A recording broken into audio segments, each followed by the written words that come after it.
What's going on, guys? Funny thing, I'd actually started uploading a video already and got about halfway through the upload when I realized that I had made an error in the demonstration that I had filmed. So I came back out here and did what I thought I needed to do to fix it. And turned out I was actually wrong. You know, I thought I was right about something that somebody else was wrong.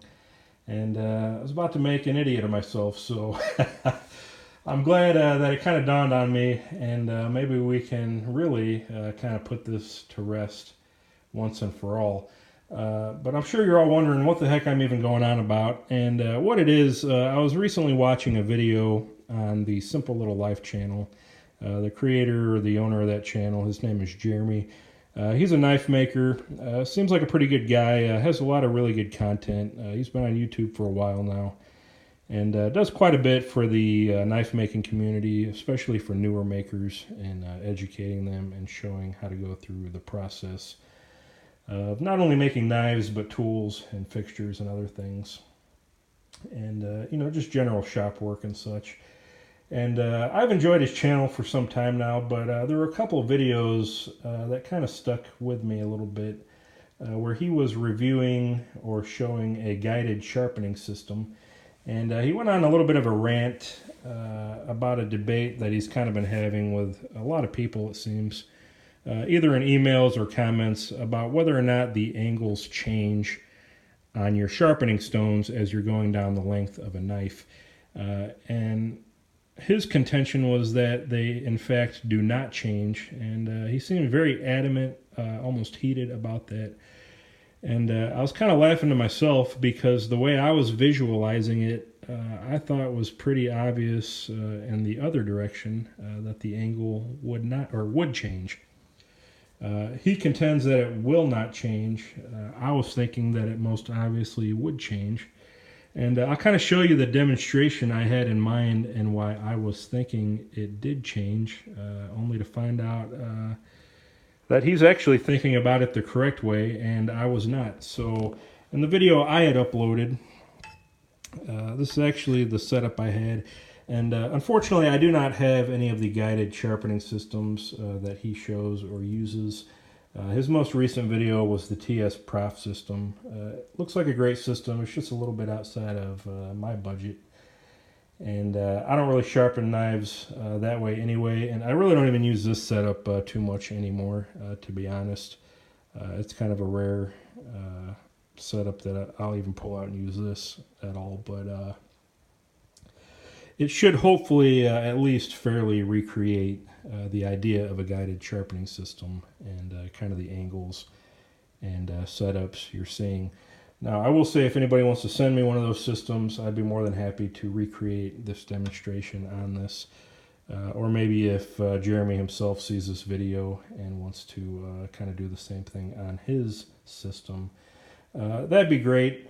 But you know, maybe this will suffice for most people in kind of putting this to rest. But this is kind of the setup you got here. You got a fixed angle, you got a fixed rod, which we'll simulate as our sharpening stone with this piece of flat stock and the angle cube. And then here we've got a piece of beveled micarta just squared up on the tool arm to simulate a straight knife blade, which is what Jeremy supposes you know, would not change if you were sharpening the angle on. So I was thinking it would, and this was kind of the demonstration here. So if we take our fixed rod here and put it over the center point, which is this socket cap head screw, and just rest it over the corner of that bevel. I've got the angle cube zeroed out already, just for easier visualization. Obviously that's not the angle of the rod, but it's just zeroed relative to that. Now, if we go out to the edge here, or what would be either the heel or the point of a blade, and we go back over centered on our socket cap screw, you could see there's about a 2 to 3 degree change in angle. And that's kind of how I was visualizing it. That's 2.8 degrees. You know, we can go over to this side, again, centered on the screw. and it's kind of hard to see from that angle, but we're looking at 2.1. I don't have this perfectly centered, by the way, but you get the idea. The farther you go, you know, your hypotenuse changes. This angle stays the same, but the angle of your edge bevel or your sharpening stone obviously has to change. Relative, you know, to this fixed axis there. Now I had this video all set up, explained, and uploading when I realized that this is not necessarily, this is true relative to the sharpening rod, but the angle wasn't indicative of actually the knife edge. Because as you can see, you know, there this cube is parallel to the tool arm. Here you change the angle out of parallel, and then obviously you're going to change the angle of the cube as well. So if we turn that, actually go the other way, to now still be parallel, see something kind of interesting there. The angle is back to 0. And again, we're over the socket cap screw, back to 0, 0.1. Yeah, I don't have that perfectly parallel now. And then if we go back to here, you know, out of parallel, we're back to that 2.7, 2.8 degree angle. So, go back to parallel, and you're back to 0 again, you know, give or take. Obviously, I'm not back to my original setup completely. But hopefully that explains it. You know, unfortunately, I was getting ready to disprove somebody and was actually thinking about it somewhat incorrectly myself. Yes, the angle, you know, relative to the stone may change. You know, obviously this hypotenuse is getting shorter and longer as you go up and down the blade. But the plane of the stone, and that's the important part, the actual plane or the angular plane of that stone is being compensated. You know, even though the hypotenuse is changing, you know, so is, I guess, technically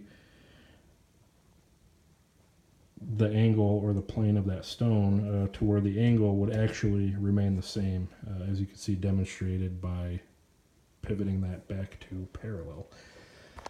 So,